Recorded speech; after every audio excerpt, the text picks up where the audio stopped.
करेंगे। फिलहाल हमारे साथ हमारे सहयोगी आलोक झा हैं जिन्होंने ये रिपोर्ट तैयार की है। आलोक, क्या खास बातें, मैं सबसे पहले तो ये समझना चाहूँ कि वो बड़ी दुर्घटनाएं बिहार की छपरा की घटना के अलावा क्या हुई हैं जिससे कि इस विषय पर और फिर से एक बार पुनर्विचार की आवश्यकता आन पड़ी है? जी, सबसे पहले देव मैं आपको ये बता दूं कि अभी भी ये खबर आ रही थी कि बुराड़ी के पास जो दिल्ली का क्षेत्र है बुराड़ी, वहाँ पे मिड डे मील के 3-4 पैकेट जो हैं वो सड़क पर मिले थे।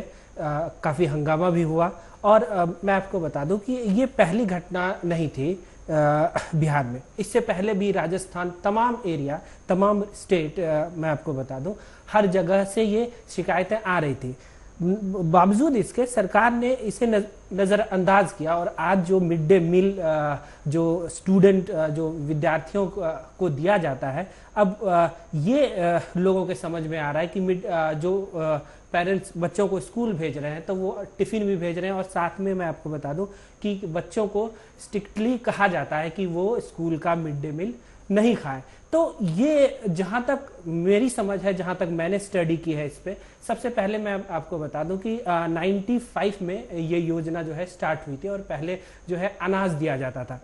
अनाज वहां तक ठीक था। उसके बाद अदालत का फैसला आया था 2002 से जो है मिड डे मील बच्चों को पका हुआ भोजन दिया जाने लगा। लेकिन उसके बाद जो भोजन पकने का जो पकाया जाता है उसको वहाँ पे कितना हाइजीनिक सेंसिटिव मामला है ये। अगर हम खाना बनाते हैं, अपने भी घर में हम जो है सफाई का ख्याल रखते हैं, तो समझ सकते हैं आप कि जहाँ पे खाने में कॉकरोच मिलता है, छिपकली मिलना आम हो गया था। ऐसे में मिड डे मील योजना पर ही एक बड़ा सवाल खड़ा होता है। देव, 79% स्कूलों में मिड डे मील दिया जाता है और इसके अलावा जैसा कि हम आपको बता चुके हैं 13,125 करोड़ रुपए का सालाना खर्च है और ऐसा समझा जाता है कि ये बहुत अच्छी योजना है। इससे गरीब बच्चे स्कूलों तक आते हैं, उनको भोजन मिलता है, वो पढ़ने की ओर आकर्षित होते हैं। बल्कि जिनकी रुचि नहीं है, जिन माँ बाप की कि वो अपने बच्चों को स्कूलों तक भेजें पढ़ने के लिए, वो भी इस योजना की वजह से बच्चों को स्कूलों में भेज रहे हैं, ऐसा सरकार दावा करती है। पता नहीं आंकड़े इस बात का समर्थन करते हैं या नहीं। प्रोफेसर आसिफ हमारे साथ जुड़ गए हैं, हमारे नए मेहमान, जो इस पूरे मामले पर और ज़्यादा रोशनी डालेंगे, इस को और ज़्यादा समझाएंगे और ज़्यादा स्पष्ट करेंगे और ज़्यादा क्लियर करेंगे। प्रोफेसर आसिफ, बहुत स्वागत है आपका हमारी इस चर्चा में। मैं आसिफ साहब, मैं जो पहला प्रश्न है मैं वही समझना चाहूँगा आपसे, ये योजना सही है कि नहीं है? देखें, मेरा जहाँ तक मानना है एजुकेशन के फील्ड में होने की वजह से भी जी कि योजना तो सही है। वो इसलिए सही है कि एजुकेशन की एक अपनी अहमियत है और उसमें जब हम अपने मुल्क में कोई ऐसी योजना बनाएं जिससे कि एजुकेशन की तरफ लोग बढ़ के आते हैं, कुछ अट्रैक्शन दें, स्पेशली जहाँ पे पॉवर्टी है, जहाँ पे गांव के एरियाज़ में, रूरल एरियाज़ में जहाँ पे प्रॉब्लम्स हैं कि खाने पीने की प्रॉब्लम है, वो स्कूल कैसे जाएंगे बच्चे? तो अगर उनके लिए कोई ऐसी फैसिलिटी है कि उनका पेट भी भर रहा है और साथ साथ में वो अपने पेट भरने के साथ वो अपने माइंड को भी भर रहे हैं, एजुकेशन की तरफ भी जा रहे हैं, जिसकी बहुत अहमियत है। तो एक तो समझिए कि आजकल ऑफर्स आते हैं, by one get one free, ठीक है। यहाँ तो एक ऐसी फैसिलिटी मिल रही है कि मुझे लगता है कि इसको सही तरीके से अगर इम्प्लीमेंट किया जाए तो ज्यादा बेहतर है। इस तरीके इस योजना में कोई बुराई नहीं है, इम्प्लीमेंटेशन में दिक्कत है। इम्प्लीमेंटेशन में क्या दिक्कत है, इस पर हम बातचीत करेंगे। हरपाल राणा साहब भाटिया, एक्टिविस्ट, इस मामले में बहुत शोध कार्य किया है, इन्होंने बहुत सारी इन्फॉर्मेशन कलेक्ट की। राणा साहब, स्वागत है आपका कार्यक्रम में। एक रिपोर्ट और दिखाते हैं और फिर इस चर्चा को एक बार फिर से आगे बढ़ाते हैं।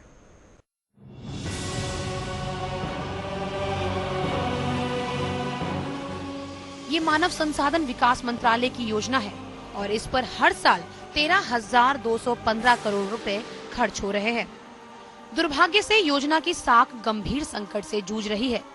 मंत्रालय रसोई घरों, स्टोर के निर्माण के लिए पैसा उपलब्ध कराता है, साथ ही भोजन पकाने के बर्तन, चूल्हा खरीदने के लिए राशि भी देता है, किंतु इन सभी मुद्दों पर प्रगति बेहद निराशाजनक है।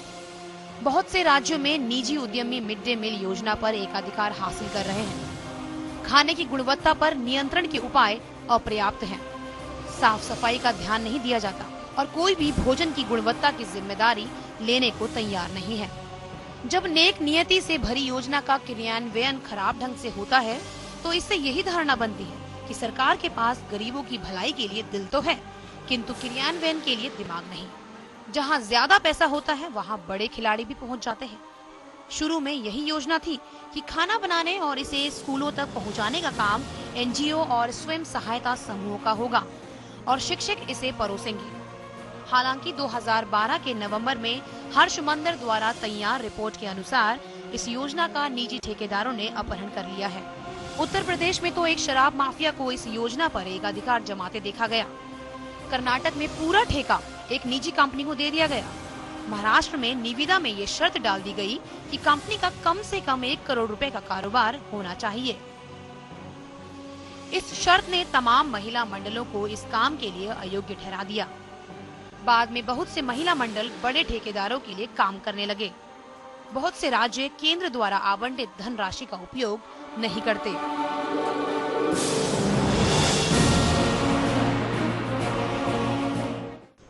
तो 2012 के नवंबर में हर्ष मंदर ने एक रिपोर्ट तैयार की और इस रिपोर्ट में ये कहा गया कि इस पूरी योजना का, जनहितकारी योजना का निजी ठेकेदारों द्वारा अपहरण कर लिया गया, हाईजैक कर लिया गया, ये बात कही गई। हमारे साथ इस वक्त हरपाल सिंह राणा साहब हैं, आरटीआई एक्टिविस्ट हैं। राणा साहब, मुझे पता है कि बहुत सारी इन्फॉर्मेशन आपके पास हैं, क्रक्स क्या है ये जानना चाहूँगा मैं।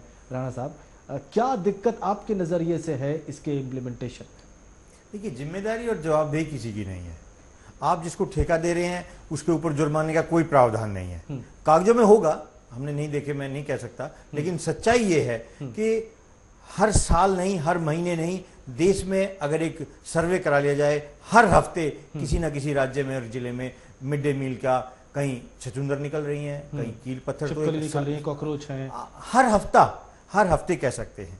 जिम्मेदारी और जवाबदेही नाम की कोई चीज नहीं है। किसी के खिलाफ कोई कार्रवाई नहीं की जाती है, जो अखबारों में विषय बन जाता है। बिहार का बन अच्छी बात आपने कही कि जिम्मेदारी नाम की चीज नहीं है। टीचर से बिहार में कहा गया कि आप जो है वो इसको टेस्ट करेंगे, इसका स्वाद चखेंगे और फिर जाके जो है इसे बच्चों को खिलाया जाएगा। तो टीचर्स वहां पे हंगामे पे उतर आए, चूंकि आप शिक्षक हैं आसिफ साहब, इसलिए ये जवाबदेही जो है वो आपकी बनती है इस मामले पर।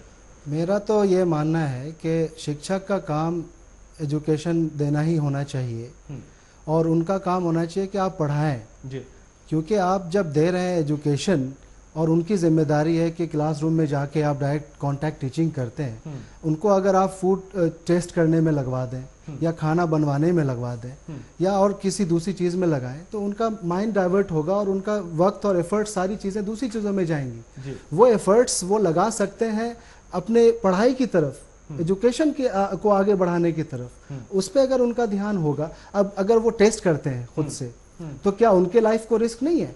फॉर एग्जाम्पल, जब इस तरीके की घटनाएं होती हैं जहाँ पे ये प्रॉब्लम्स आती हैं तो क्या उनकी भी लाइफ है?